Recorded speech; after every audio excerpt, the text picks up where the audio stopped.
வணக்கம். அதிநவீன ட்ரோன்கள் அல்லது ஆளில்லா விமானங்கள் தயாரிப்பில் முன்னணியில் உள்ள நாடுகளாகும் அமெரிக்கா, ரஷ்யா, இந்தியா, துருக்கி, இஸ்ரேல் எல்லாம். இந்த துறையில் முன்னணியில் உள்ளது இந்த நாடுகள்தான். 2009 முதலே அதிநவீன ஸ்டெல்த் திறனுள்ள ஆளில்லா விமானங்களை தயாரிப்பதற்கான முயற்சியில் ஈடுபட்டு வருகிறது இந்தியா. அதில் இந்தியா அதிரகசியமாக செயல்படுத்தி வரும் ஒரு திட்டமாகும் ஔரா எனப்படும் திட்டம். 2009 இந்தியா தொடங்கிய ஒரு பிரம்மாண்ட திட்டமாகும் இந்த ஔரா.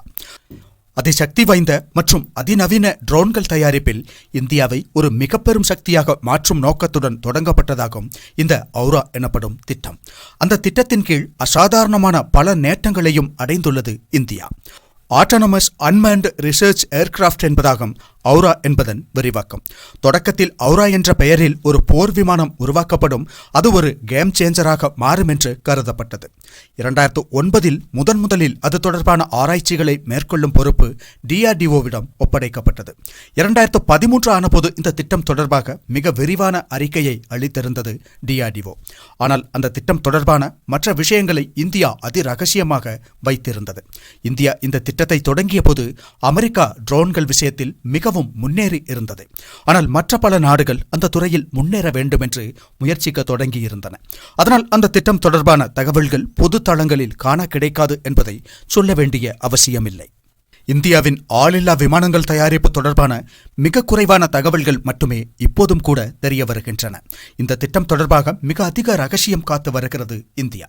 நமது எதிரி நாடுகள் எல்லாம் 5ஆம் தலைமுறை போர் விமானங்களை தயாரித்து வரும் நிலையிலும் இந்தியா மிகுந்த நம்பிக்கையோடு செயல்பட்டு வருகிறது. இந்தியாவின் அந்த நம்பிக்கையை பார்க்கும்போது நாம் யாரும் எதிர்பார்க்காத, நாம் என்ன உலகமே எதிர்பார்க்காத பெரும் முன்னேற்றத்தை இந்தியா இந்த துறையில் அடைந்திருக்கக்கூடிய வாய்ப்புள்ளது. ஔரா என்ற பெயரிலேயே உலகையே அதிர்ச்சிக்குள்ளாக்கிக் கொண்டு ஒரு போர் விமானத்தை திடீரென வெளிக்கொண்டு வருமா என்பது தெரியவில்லை. ஆனால் அந்த திட்டத்தின் கீழ் இந்தியா உருவாக்கியுள்ளதாகும் காதக் எனப்படும் ஸ்டெல்த் திறனுள்ள ட்ரோன் உலகிலேயே மிகச்சிறந்த ஆளில்லா விமானங்களில் ஒன்றாக கருதப்படுகிறது. இந்த ட்ரோன் ஔரா என்ற திட்டத்தின் கீழ் நடைபெற்ற ஆராய்ச்சிகளின் அடிப்படையில் உருவாக்கப்பட்டுள்ளது இந்த ஆளில்லா விமானம். வடிவமைப்பு, ஸ்டெல்த் திறன் என்று இந்த ட்ரோன் உருவாக்கத்திற்கான அனைத்து விஷயங்களும் ஔராவின் பாகமாகத்தான் பெறப்பட்டுள்ளது. ஔரா திட்டத்தின் கீழ் உருவான ஒரு தயாரிப்பு தான் காதக் என்றுதான் இப்போதைக்கு புரிந்து கொள்ள முடிகிறது. காதக் தொடர்பாக கூட பொதுத்தளங்களில் முழு அளவிலான தகவல்கள் இப்போதும் கிடைக்கவில்லை. இதில் காவேரி ட்ரை என்ஜின் பயன்படுத்தப்படுகிறது என்ற தகவல் மட்டும்தான் சமீபத்தில் வெளியாகியுள்ளது. செயற்கை நுண்ணறிவு தொழில்நுட்பத்தின் சாத்தியங்களை அதிகபட்சமாக பயன்படுத்தப்பட்டுள்ளதாக அறிய முடிகிறது. அதனால் நாம் கற்பனை செய்வதற்கும் அப்பால் அதிசக்தி வாய்ந்த ஒரு ஆயுதமாக இருக்கும் என்றும், அதன் AI ஃபீச்சர்களும் போர்க்காலங்களில் அதன் செயல்திறனும் சாத்தியங்களும் எல்லாம் அனைவரையும் அதிரச் செய்யும் என்றும், அந்த அளவு மிகவும் முன்னேறிய ஒன்றாக இருக்கும் என்றும் கூறப்படுகிறது. ஔரா திட்டத்தின் கீழ் ஸ்விஃப்ட் என்ற ஒரு பிரிவும் உள்ளது. காதக் புரோகிராமில் மிகவும் ரகசியமான ஒரு கூறாகும் இந்த ஸ்விஃப்ட் எனப்படுவது. அவை குறித்து தெளிவான தகவல்கள் எதுவும் பொது தளங்களில் கிடைக்கவில்லை, அதி ரகசியமாகவே உள்ளன.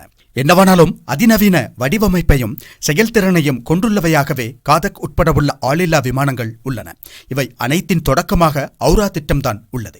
ஔராவின் கீழ் காதக் மட்டுமல்லாது மற்ற சில அதிநவீன ட்ரோன்கள் உருவாக்கப்பட்டு வருவதாக அறிய முடிகிறது. அவற்றுள் ஏதேனும் ஒன்றிற்கு ஔரா என்ற பெயர் வைக்கப்படுமா என்பது தெரியவில்லை. ஆனால் இதுவரை ஒரு ஆராய்ச்சி திட்டத்திற்கு இந்தியா வைத்துள்ள பெயராகவே உள்ளது ஔரா என்பது. அதனால் அதன் கீழ் இந்தியாவை உலக வல்லரசுகளுக்கும் மேல் சக்தி வாய்ந்த நாடாக மாற்றக்கூடிய பல்வேறு வெளிவரவுகளை எதிர்பார்க்க முடியும் என்றே தோன்றுகிறது. அதிரகசியமான ஒரு திட்டமாக இருப்பதால் எதையும் உறுதியாக சொல்ல முடியாது.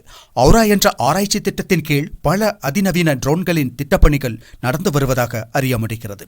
ஆனால் அவை குறித்த எந்த தெளிவான தகவலும் வெளியில் தெரியவில்லை. அவ்வாறு ரகசியம் காப்பது நல்லது என்பதுதான் நமது கருத்தாகும். காரணம், நாம் நமது வலிமையை வெளிப்படுத்த வேண்டிய நேரம் இன்னும் வரவில்லை என்றுதான் சொல்ல வேண்டும். இப்போதைக்கு நாம் நமது பொருளாதார வளர்ச்சிக்கு மிகுந்த முக்கியத்துவம் அளித்து வருகிறோம். அதனால் நமது இராணுவ வலிமையை, ஆயுத வலிமையை வெளிப்படுத்துவதற்கான நேரம் அல்ல இது. மற்ற நாடுகளை பயப்படுத்தாமல் மிக சாதாரணமாக சமாதானத்தை நாடக்கூடிய நாடாகவே காட்டிக்கொள்வதுதான் இப்போதைய நிலையில் நமக்கு நல்லதாகும் என்று நாம் நமது சுயரூபத்தை வெளிப்படுத்த வேண்டிய நேரம் வருகிறதோ அப்போது நாம் வெளிப்படுத்தினால் போதும். என்னவானாலும் ஔரா என்பது ஒரு சாதாரணமான திட்டம் அல்ல, மிகவும் ரகசியமான மற்றும் மிகவும் கவனமாக செயல்படுத்தப்பட்டு வரும் ஒரு திட்டம் என்று அறிய முடிகிறது.